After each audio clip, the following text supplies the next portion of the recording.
अस्सलाम वालेकुम। 10th class, open your biology book, page number 74।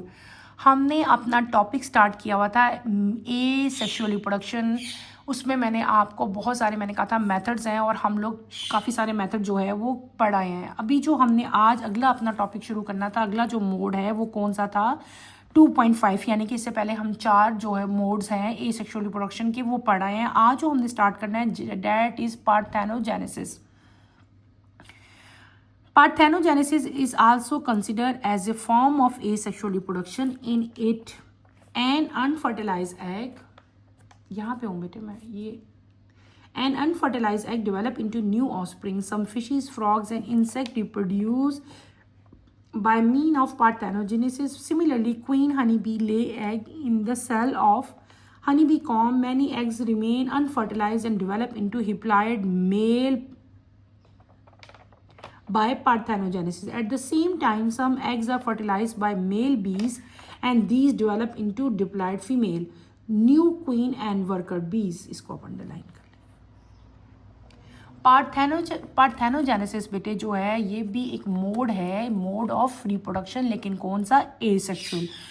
कभी कभार बेटे क्या होता है कि अनफर्टिलाइज, एक तो आपने पढ़ा है ना कि फर्टिलाइज एग होते हैं जिससे न्यू ऑस्प्रिंग बनते हैं, लेकिन कभी कभार क्या होता है कि अनफर्टिलाइज एग से भी न्यू ऑस्प्रिंग डेवलप हो जाते हैं। और इनकी कॉमन एग्जांपल क्या है बेटे, फिशेस, फ्रॉग्स, इंसेक्ट जो है इनकी कॉमन एग्जांपल्स है। इनमें से बहुत सारी स्पीशीज़ ऐसी हैं फिशेस में, फ्रॉग्स में और इंसेक्ट में जिनके अंदर जो है पार्थेनोजेनेसिस का प्रोसेस जो होता है। इसी तरह जो हनी बी है, बी जिससे आप हनी जो है बनता है, उसमें भी पार्थेनोजेनेसिस जो है वो होता है। कभी कभार हनी बी जो है वो एग प्रोड्यूस करती है, हनी कॉम जो उनका मतलब जिसके अंदर हनी प्रोड्यूस होता है, जो पूरा आपने देखा होगा हनी कॉम का स्ट्रक्चर भी। इसमें क्या होता है कि कभी कभार बहुत सारे एग जो है वो अनफर्टिलाइज रह जाते हैं। क्या रह जाते हैं, अनफर्टिलाइज रह जाते हैं। और ये अनफर्टिलाइज एग बेटे जो है ये हिप्लॉयड मेल में डेवलप हो जाते हैं। किसमें, हेप्लॉयड मेल में डेवलप हो जाते हैं इनको हम लोग। और ये जो हिप्लॉयड मेल में इनका डेवलप होना है, इस प्रोसेस को हम लोग क्या कहते हैं, इसमें यानी कि सेक्सुअल रिप्रोडक्शन तो नहीं हुई, मेल और फीमेल गैमेट्स तो नहीं मिले। सिंपल जो है ये क्या हो गया कि अनफर्टिलाइज एग जो है वो मेल में डेवलप हो गया। तो इस तरह के प्रोसेस को हम लोग क्या कहते हैं बेटे, इस तरह के प्रोसेस को जो जिससे न्यू ऑर्गेनिज्म डेवलप हो रहा है, इसको हम लोग कहते हैं पार्थेनोजेनेसिस। ठीक है। इसी तरह कभी कभार सम एग्स आर फर्टिलाइज, कुछ एग जो हैं वो मेल बी से जो है फर्टिलाइज होते हैं और जो है वो किस में डेवलप हो जाते हैं, they develop into diploid females. ठीक है, जिसको जो के न्यू क्वींस और वर्कर बीज जो हैं वो बनती हैं। यानी कि कहने का मतलब क्या है कि कभी कभार अनफर्टिलाइज एग से भी जो है वो न्यू डेवलप जो है न्यू ऑर्गेनिज्म जो है प्रोड्यूस हो जाते हैं। उनको हम लोग उस प्रोसेस को क्या कहते हैं, पार्थेनोजेनेसिस कहते हैं। इसकी कॉमन एग्जांपल कौन सी है बेटे, फिशेस हैं, फ्रॉग्स हैं, इंसेक्ट्स हैं। और दूसरी एग्जांपल, मेन आपको एग्जांपल क्या दी हुई है, हनी बी की दी हुई है। ठीक है, हनी बी अगर कभी कभार एग जो है वो दे और अगर वो एग अनफर्टिलाइज रह जाए तो वो अनफर्टिलाइज एग जो है वो हिप्लॉयड मेल में by the process of parthenogenesis जो है वो न्यू मेल बी में जो है वो ट्रांसफर हो जाता है। क्लियर हो गया। अगला mode of asexual reproduction हमने आज स्टार्ट करना है, डैट इज वेजिटेटिव प्रोपेगेशन। सबसे important, when vegetative parts of plants, vegetative parts कौन कौन से होते हैं, root, stem, leaf, give rise to new plants, process is called vegetative reproduction or vegetative propagation. It occurs naturally and can also be brought about artificially. Natural, vegetative, ये दो तरह के process हैं, एक है नेचुरल और एक है आर्टिफिशियली। ठीक है, वेजिटेटिव प्रोपिगेशन क्या होती है बेटे, कभी कभार प्लांट्स के पार्ट्स, कौन से पार्ट्स, प्लांट्स के दो पार्ट्स होते हैं ना, एक रिप्रोडक्टिव है, एक वेजिटेटिव है, फ्लावरिंग या नॉन फ्लावरिंग पार्ट्स है। तो जो वेजिटेटिव पार्ट्स होते हैं बेटे वो कौन कौन से हैं, रूट, स्टेम्प और लीफ। फ्लावर इसमें शामिल नहीं है। रूट, स्टेम्प एंड लीव्स, इनको हम लोग क्या कहते हैं, इनको हम लोग कहते हैं वेजिटेटिव पार्ट्स। कभी कभार वेजिटेटिव पार्ट से भी नया प्लांट जो है वो डेवलप हो जाता है, नेचुरली भी और आर्टिफिशियली मीन से भी। इस तरह के प्रोसेसेस को हम लोग क्या कहते हैं, ये ए सेक्सुअल मोड ऑफ रिप्रोडक्शन है, सेक्सुअल नहीं है। इस तरह की ए सेक्सुअल रिप्रोडक्शन को हम लोग क्या कहते हैं, वेजिटेटिव प्रोपगेशन या वेजिटेटिव रिप्रोडक्शन कहते हैं। अब हमने इसकी एग्जांपल पढ़नी है। पहले कौन से हम मीन्स पढ़ेंगे, नेचुरल, यानी कि जो खुद ब खुद ही हो रहे हैं, जो हम नहीं आर्टिफिशियली नहीं करे बल्कि नेचुरली हो रहे हैं। Vegetative propagation occurs naturally in several ways. Number one, bulbs. Bulbs are short underground stem surrounded by thick fleshy leaf that contain stored food. Adventitious roots emerge under the base of bulb, while shoot emerge from top of the base. Tulip, onion and lilies reproduce by bulb. What are bulbs? bulb जो हैं बेटे short underground stems होती हैं. क्या होता है? Short underground stems होती हैं जिनके फ्लैशी और थिक लीव्स होते हैं, जिनके अंदर क्या चीज़ प्रेजेंट होती है बेटे? स्टोर्ड फूड प्रेजेंट होती है. इसके अंदर क्या चीज़ प्रेजेंट होती है? स्टोर्ड फूड प्रेजेंट होती है. किसके अंदर? बल्ब की बात हो रही है. ठीक है, इस बल्ब के अंदर से एडवेंटिशियस रूट्स निकल आती हैं और इसके टॉप से ऊपर से क्या चीज़ निकल आती है? जो है वो शूट जो है वो निकलना शुरू हो जाती है. कॉमन एग्जांपल इसकी क्या है? Tulips, onion and lilies. ये ट्यूलिप और लिलीज जो हैं ये फ्लावर होते हैं, आपने कभी देखे हों शायद. और अनियन तो आपको पता है हर घर में होता है, डैट इज़ कॉमन नेम जिसका प्याज है. ठीक है, अनियन वो है. अब अनियन में वो क्या रहा है? This is onion. ये तो पता है ना, सब ने देखा होगा अपने किचन में. अगर नहीं देखा तो अभी जाके नोट करो आप लोग. This is onion. ठीक है, ये जो पूरा आपको बॉर्डर एरिया नज़र आ रहा है, दिस इज़ बल्ब. ये क्या चीज़ है? बल्ब है. बल्ब के अंदर क्या चीज़ प्रेजेंट होती है? बल्ब अंदर से थिक होता है, इसके अंदर फ्लैशी लीव्स प्रेजेंट होते हैं. ये जो बल्ब का एक एक, आप जब प्याज काटो, खुद ही काटो, जाके ऑब्जर्व करो. आप जब उसको कट डाउन करोगे तो यहाँ पे एक एक उसका पार्ट जो है वो सेपरेट हो जाएगा. ये जो एक एक पार्ट इसका सेपरेट होता है ना, ये जो नज़र आ रहा है आपको डायग्राम में, इसको क्या कहते हैं? इसको हम लोग लीव्स कहते हैं. क्या कहते हैं? लीव्स कहते हैं.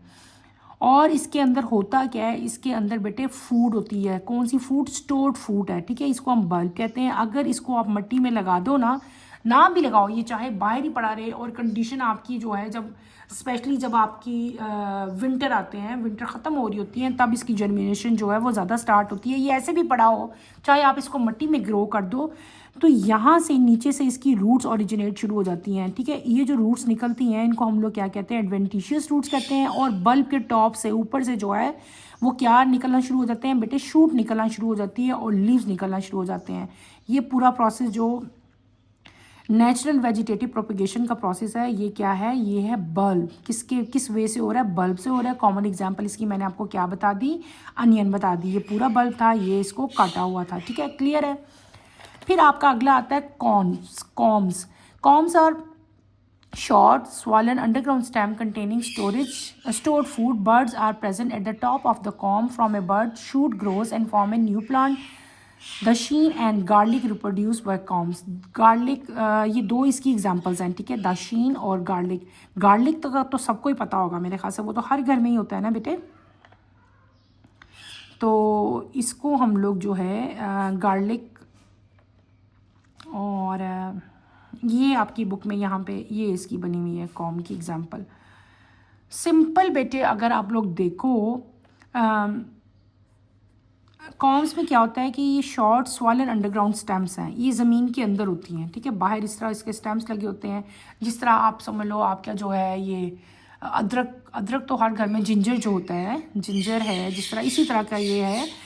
इसमें क्या होता है कि ये सारा का सारा ये अंडरग्राउंड स्टेम्स हैं, ये ज़मीन के अंदर होती हैं. ठीक है, ऊपर तो बाहर तो आपको सिर्फ ज़मीन से बाहर जो एरियल पार्ट्स में वहाँ पे आपको लीव्स नज़र आते हैं. ठीक है, अब क्या होता है कि इनके बर्ड्स में से छोटे छोटे ये बहुत सारे जो है इस होते हैं. हर बर्ड के अंदर से एक लीव ओरिजिनेट होता है. ठीक है, छोटी छोटी नोड्स बन जाती हैं. ठीक है, नोड्स में से क्या शुरू होता है? हर नोड के अंदर से एक नया लीव बनना शुरू हो जाता है. एक नई बर्ड है, बर्ड में से नया लीव बनना शुरू होता है. अगर वो यहाँ से कट डाउन हो जाए तो वो एक नए इंडिविजुअल के तौर पे जो है उसका सर्वाइवल स्टार्ट हो जाता है. ठीक है, ऊपर से लीव्स निकल आते हैं, नीचे से क्या निकलना शुरू हो जाता है? उसकी एडवेंटिशियस रूट जो है वो निकलना शुरू होती है. जैसे आप सपोज करो ये पूरा का पूरा एक कॉम है. ठीक है, अब ये छोटे छोटे देखो इसके बर्ड्स बन रहे हैं. ये क्या? ये डॉटर कॉर्न बन रहे हैं. अब डॉटर कॉर्न की अपनी जो है एडवेंटिशियस रूट्स हैं और ऊपर की तरफ क्या आ जाएंगी? इसके स्केली लीव जो हैं वो ग्रो करना शुरू हो जाएंगे. क्लियर हो गया? इसकी एग्ज़ाम्पल जो है वो आपकी कौन सी आई थी? इसमें आपकी गार्लिक थी एग्ज़ाम्पल इसकी. और गार्लिक तो बेटे गार्लिक भी हर घर में ही होता है. उसको भी अगर आप उसको मिट्टी में, अगर आप उसको सॉइल में ग्रो ना भी करो ना, तो जब कंडीशन जो है फेवरेबल होती है तो वो पड़ा भी आपका जो है उसकी ग्रोथ वहीं से शुरू हो जाती है. अगर आपका किचन में मतलब रूम टेम्परेचर पे किसी बास्केट में अगर आप काफ़ी देर तक गार्लिक को रखी रखो ना, तो वहीं से उसकी शुरू हो जाएंगी, उसके एडवेंटिशियस रूट्स भी निकलना शुरू हो जाती हैं और उसके स्केली लीव्स भी जो है वो भी निकलना शुरू हो जाते हैं। कॉमन एग्जांपल इसकी क्या है? गार्लिक। गार्लिक तो बेटे आप सबने देखा हुआ है ना घर में, तो वो इसकी कॉमन एग्जांपल है। फिर हम आते हैं राइजोम्स की तरफ। Rhizomes are horizontal underground stem with scaly leave. They are in large portion called nodes on ribosome. Buds are produced at node. The buds present on the upper surface of rhizome give rise to shoot. The lower surface of rhizome produce adventitious roots. Ginger, ferns and water lilies produced by rhizomes. Rhizomes क्या होते हैं बेटे? ये है rhizome, ठीक है। Rhizome की common example ginger है। जिंजर यानी कि जो अदरक हम जिसको कह लें, और यहाँ पे आपके मैंने वो गार्लिक पढ़ा था जिसको आम लैंग्वेज में उर्दू में हम लहसन भी कहते हैं। This is garlic. यहाँ पे क्या है चीज़ बेटे? ये अंडरग्राउंड स्टैम्प है, ये भी ज़मीन के अंदर ग्रो करता है, ठीक है। हम अंडरग्राउंड स्टैम्प इसकी खा रहे हैं। ऊपर से जो प्लांट है वो उसमें सिर्फ लीव्स होते हैं, इनके अंदर लार्ज इनकी पोर्शंस में छोटी छोटी जो हैं वो क्या चीज़ें प्रेजेंट होती हैं? नोड्स प्रेजेंट होती हैं। क्या होती हैं? नोड्स प्रेजेंट होती हैं, ठीक है। और जो बर्ड हैं वो कहाँ से निकलना शुरू होते हैं? वो नोड से निकलना शुरू होते हैं। अगर आप गौर करो, ये जो ऐसे आपने कभी अपने घर में जिंजर का स्ट्रक्चर देखा तो ऐसे ही स्ट्रक्चर होगा, डिफरेंट तरफ से उसके ऐसे शेप्स जो हैं इस निकली होती हैं। इसको हम लोग क्या कहते हैं? नोड कहते हैं। क्या कहते हैं? नोड कहते हैं। हर नोड में से एक बर्ड निकलना शुरू होती है। जैसे कि इस नोड में से एक छोटी सी बर्ड जो है ये बनना शुरू हुई है। जहाँ से बर्ड निकलती है ना, वहीं बर्ड से क्या चीज़ निकल जाती है? फिर शूट। जैसे कि ये बर्ड से शूट निकल रही है, शूट के ऊपर फिर लीव्स आ रहे हैं और इसके नीचे क्या बन रहा है? आपकी रूट्स बन रही हैं, ठीक है। एडवेंटिशियस रूट जो है वो फिर इसके नीचे से शुरू हो जाती हैं। ऊपर इसके क्या होता है? ऊपर इसके जो है वो शूट और लीव जो है वो निकलना शुरू हो जाते हैं। और इसकी कॉमन एग्जाम्पल जो है वो क्या है? लिलीज और जिंजर जो है इसकी कॉमन एग्जाम्पल है। उसके बाद नंबर 4 पे आपके आते हैं stem tubers. Stem tubers are in large portion of underground stem. They are aggregation of tiny buds in the form of eyes along the surface of tuber. Each bud develop into shoot that grows upward and also produce roots. Potatoes and yams produced by tubers. Tubers जो हैं बेटे ये भी underground stamp हैं, ज़मीन के अंदर होते हैं, ठीक है। इनकी एग्रीगेशन इनकी बॉडी के ऊपर छोटी छोटी सी एक स्ट्रक्चर होता है जिनको हम आइस कहते हैं। जो न्यू प्लांट है जो वो यही आई से डेवलप होगा। आई से जो है एक नया शूट डेवलप हो जाता है और नीचे से इसकी जो है वो रूट्स जो हैं वो निकल आती हैं। कॉमन एग्जांपल इसकी पोटैटोज एंड यम्स जो हैं वो कॉमन एग्जांपल है। पोटैटो तो सबने देखा हुआ है, सबके घर में भी इस टाइम होगा। अगर आप देखो तो कभी उसको भी ऑब्जर्व करो तो आपको पता चल जाएगा, या बहुत सारे बच्चों ने शायद ये ऑब्जर्व किया भी हो। देखो ये डायग्राम है, पोटैटो की डायग्राम है। यहाँ पे छोटी छोटी पॉइंट्स बने होते हैं, ठीक है। ये पॉइंट जो बने होते हैं इनको हम कहते हैं eyes of potato. In points को हम लोग क्या कहते हैं बेटे? आइज कहते हैं। इस आइज में से छोटी सी बर्ड जो है उसकी जर्मिनेशन स्टार्ट होती है। ये बर्ड जो है जब ये बड़ी होती है ये क्या बन जाते हैं? इनसे शूट और लीव्स निकल आते हैं और नीचे से जो है वो रूट्स डेवलप हो जाती हैं। कौन सी रूट्स? एडवेंटिशियस रूट्स जो हैं वो निकल जाती हैं, ठीक है। क्लियर हो गया। अगला आपका आता है suckers. What are suckers? They are little stems close to underground level. A sucker grows underground from some distance and then turn up, producing a new plant. Mint and chrysanthemum reproduce in this way. बेटे suckers क्या होते हैं? ये क्या होते हैं? ये stems हैं जो कि ग्राउंड लेवल पे फैलती हैं, ठीक है। ये क्या करते हैं? ये अंडरग्राउंड ही रहते हैं। और एक हर इसकी कॉमन एग्जांपल मैं आपको इस तरह बताती हूँ। आपने कभी जिन बच्चों को तो गार्डनिंग का शौक होगा उन्होंने तो ये चीज़ें ऑब्जर्व की होंगी। बहुत सारे स्टूडेंट्स ऐसे होते हैं जिनको गार्डनिंग का बहुत ज़्यादा शौक होता है, क्रेज़ की हद तक शौक होता है। अगर आप लोगों ने कभी ऑब्जर्व किया हो, आप लोग कभी मिंट ग्रो किया हो अपने, मिंट पुदीने को कहते हैं। अगर आप लोग कभी मिंट की जो घर में आपके मिंट आता है, मिंट को अगर आप मिंट की स्टेम्प लेके आप जो है 2-3 स्टेम्प्स लेके अगर आप उसको सॉइल में ग्रो कर दो ना, तो कुछ देर बाद यानी कि जहाँ पे आपने मिंट की जो है कोई भी अगर आप उसकी एक स्टेम जो है अगर आप ग्रो करते हो ना मिंट की, जैसे सपोज ये स्टेम्प है आपने ग्रो की, तो कुछ देर के बाद ना यहाँ से ये जो है ये सक्कर्स ऐसे ही ग्रोथ होती है। यहाँ पे एक और प्लांट निकल आता है, यहाँ से और प्लांट निकल आता है, इधर थोड़ा सा और ग्रो करके आप एक स्टेम्प लगाते हो, लेकिन ये ऐसे ऐसे क्रीप करती करती इसमें से जो है और जो है कुछ डिस्टेंस के बाद तो डिस्टेंस के बाद एक नया जो है प्लांट जो है वो प्रोड्यूस होता रहता है, ठीक है। और इसकी जो कॉमन एग्जांपल है वो क्या है? वो इसकी कॉमन एग्जांपल मिंट और क्रिसैंथेमम जो है वो इसकी कॉमन एग्जांपल है।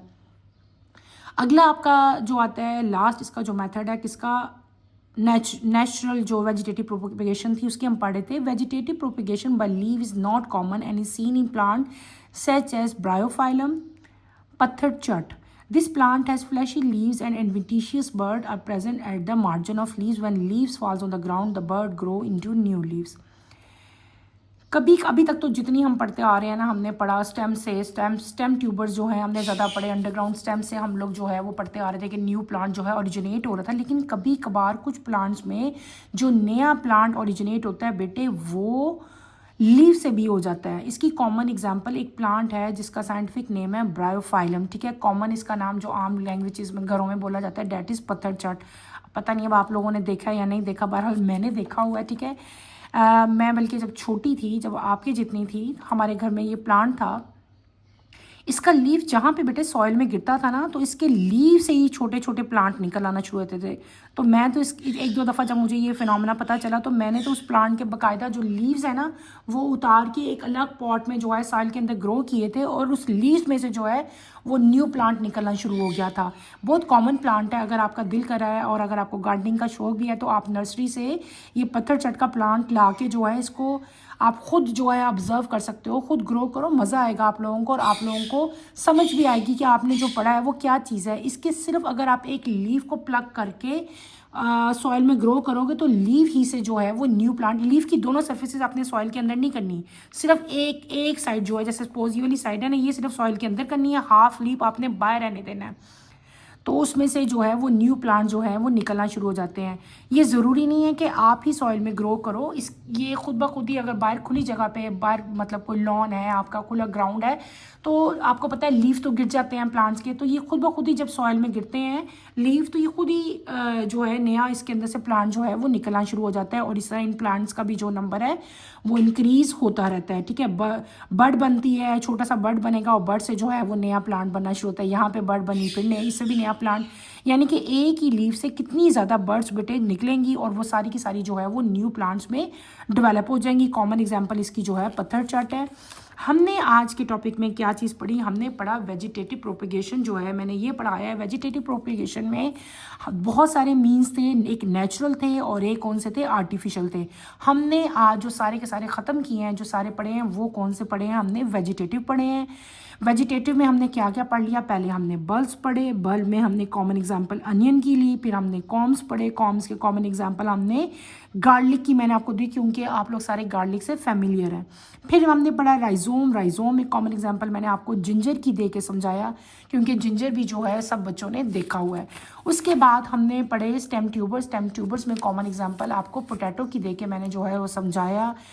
उसके बाद हमने सकर्स पढ़े, सकर में कॉमन एग्जांपल हमने मिंट की पढ़ी, और इन द एंड हमने जो है वेजिटेटिव प्रोपेगेशन जो है वो लीव्स के ज़रिए पढ़ी, और इसमें कॉमन एग्जांपल हमने ब्रायोफाइलम यानी कि पत्थर चट जो है उसके लीव की मैंने आपको एक्सप्लेन की। आज के टॉपिक के लिए बेटे इतना ही है। आज सिर्फ और सिर्फ हम लोग जो है नेचुरल वेज जो हैं वो सिर्फ पढ़े हैं। इंशाल्लाह कमिंग लेक्चर में जो है वो मैं आपको आर्टिफिशियल जो है मोड्स हैं जो हम खुद करते हैं, ठीक है ना, ये तो अल्लाह ताला की तरफ से नेचुरली हो रहे हैं, ठीक है। जो आगे हैं आर्टिफिशियल वो मैं आपको सारे जो है नेक्स्ट लेक्चर में एक्सप्लेन करूँगी। नेक्स्ट लेक्चर की नोटिफिकेशन के लिए आप चैनल को शेयर करें, सब्सक्राइब करें और लाइक करें।